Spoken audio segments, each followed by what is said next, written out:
Film की शुरुआत एक नोट से होती है जिसमें कहा गया है कि 1945 से 1962 के बीच यूएस सरकार ने न्यू मेक्सिको डेजर्ट में 300 से ज्यादा परमाणु परीक्षण किए। लेकिन आज तक वो रेडिएशन के कारण होने वाले जेनेटिक प्रभावों से इनकार करते हैं। फिर सीन एक डेजर्ट पर कट होता है जहां हैजमैट सूट में कुछ वैज्ञानिक क्षेत्र अन्वेषण कर रहे होते हैं। कुछ ही देर बाद एक खून से लथपथ आदमी अचानक से वहां आता है और मदद की गुहार लगाता है। इससे पहले कि ग्रुप कुछ रिएक्ट कर सके, प्लूटो नाम का एक म्यूटेंट आता है और उन पर हमला कर देता है। वह जल्दी से सबको मार देता है अपने पिकैक्स से और उनके बॉडीज को ट्रक से बांधने के बाद चला जाता है। उसके बाद हम एक रनडाउन गैस स्टेशन पर ले जाते हैं जो सैन डिएगो के पास एक दूरस्थ क्षेत्र में होता है।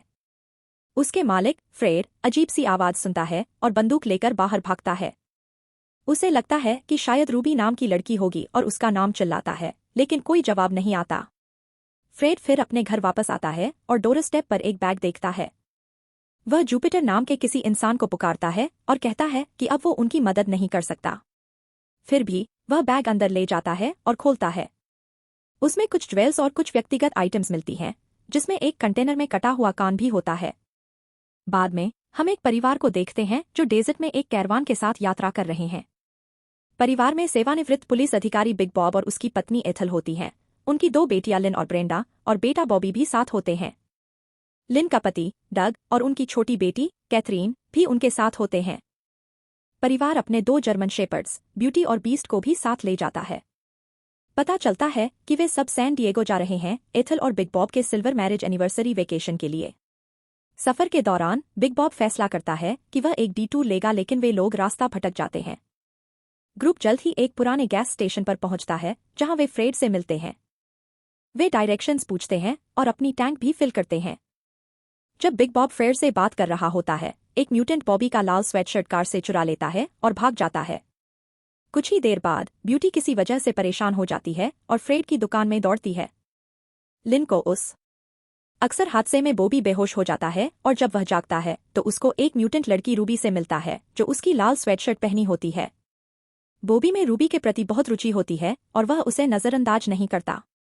इस बीच एक और म्यूटेंट गॉगल, जो कुत्ते को मार चुका होता है, उसके शव को खाने में व्यस्त रहता है। कहीं और डग एक बड़े बम क्रेटर को पाता है जो अनेक वाहनों से भरा होता है।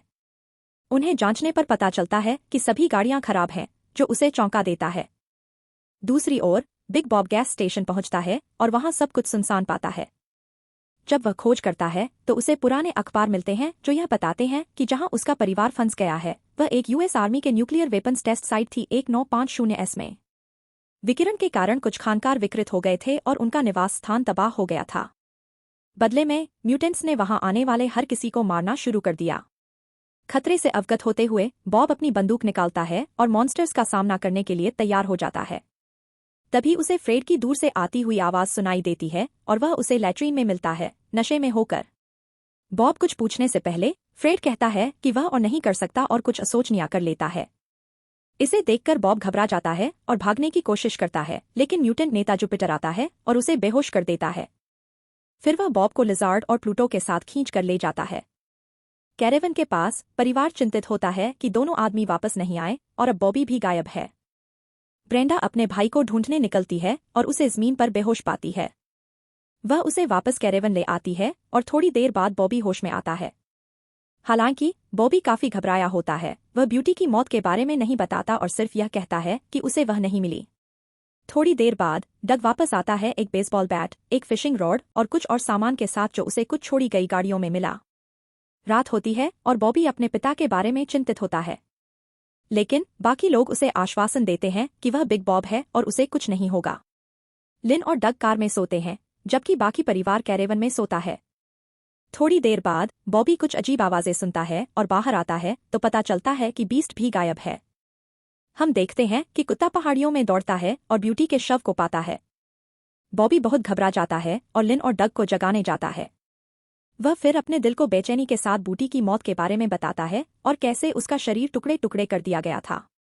इससे पहले कि वे कुछ फैसला कर पाएं, वे बिग बॉब की दूर से आती हुई चीख सुनते हैं। पता चलता है कि कई म्यूटेंट्स ने उसे एक पेड़ से बांधकर जिंदा जला रहे हैं। डग, एथल, लिन और बॉबी उसकी मदद करने के लिए फायर एक्सटिंग्विशर के साथ दौड़ते हैं और ब्रेंडा अकेली कैरेवन में छोड़ी जाती है। इसका फायदा उठाकर म्यूटेंट्स कैरेवन के अंदर घुस जाते हैं और उस पर हमला करते हैं। लिन अपनी बहन की चीख सुनकर उसकी मदद के लिए दौड़ती है, लेकिन लिजार्ड उस पर बंदूक तानकर उसके ब्रेस्ट से दूध पीने लगता है।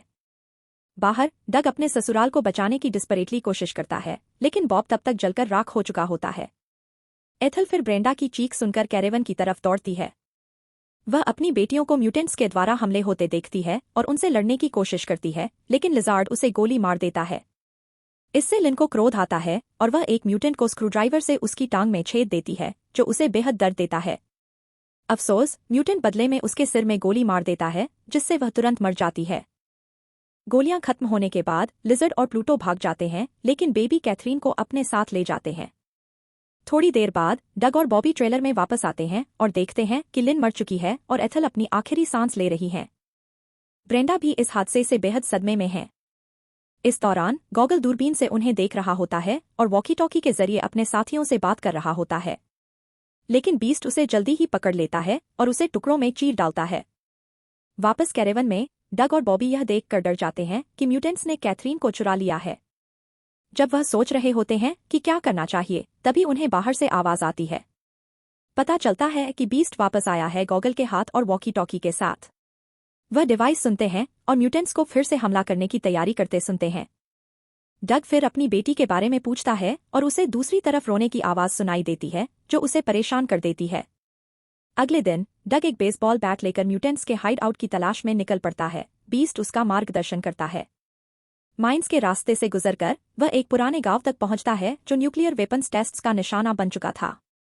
उसे एक घर से बेबी की रोने की आवाज आती है, तो वह अंदर जाता है।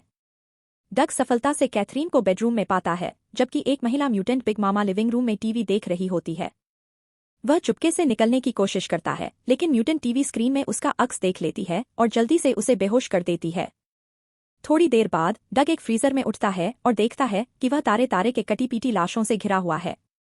वह भागने में सफल होता है और अपनी बेटी की तलाश जारी रखता है। इस दौरान उसकी मुलाकात बिग ब्रेन नाम के एक इमोबाइल म्यूटेंट से होती है, जो म्यूटेंट क्लैंस की कहानी बताता है। वह पहले इस गांव के माइंस थे जो यूएस सरकार के न्यूक्लियर टेस्ट्स के फैसले के बाद निकलने को मजबूर हो गए थे। कुछ लोग पूरे क्षेत्र से भाग गए, जबकि कुछ माइंस में शरण ले ली, सोचते हुए कि वहां सुरक्षित रहेंगे।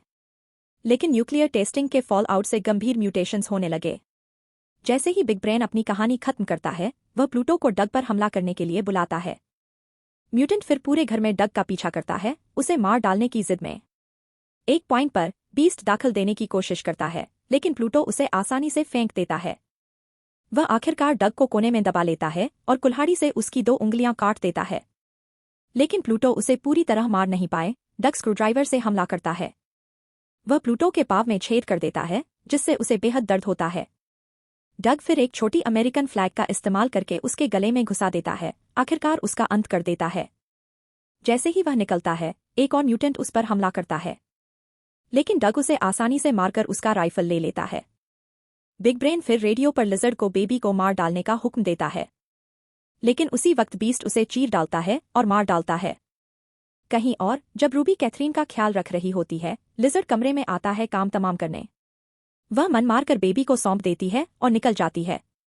लेकिन जैसे ही लिजर्ड काम करने को तैयार होता है, वह देखता है कि वह एक सुअर है।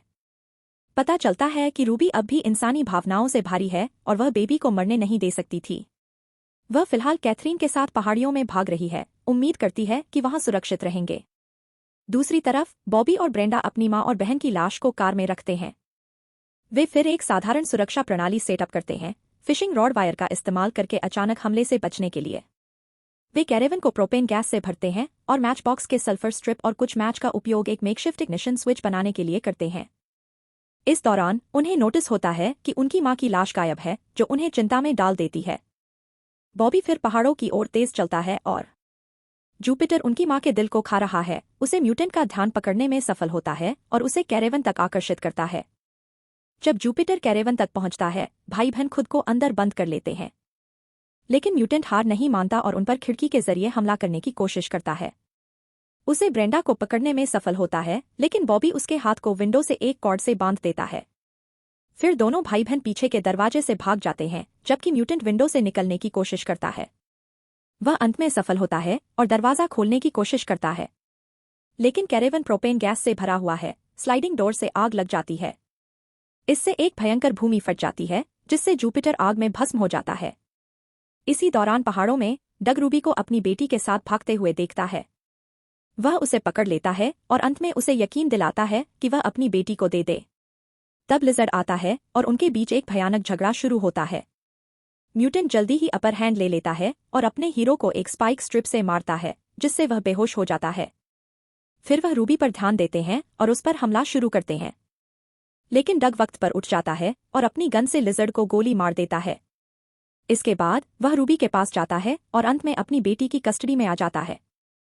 जब लगता है कि खतरा टल गया है, तभी लिजर्ड एक बार फिर उठता है और दूसरा हमला शुरू करने के लिए तैयार हो जाता है। लेकिन उससे पहले ही रूबी उस पर आ जाती है। इससे दोनों एक पहाड़ी से नीचे गिर जाते हैं, शायद उनकी मौत के लिए। कैरेवन की तबाही में जुपिटर बच जाता है, लेकिन भयानक रूप से जला हुआ होता है।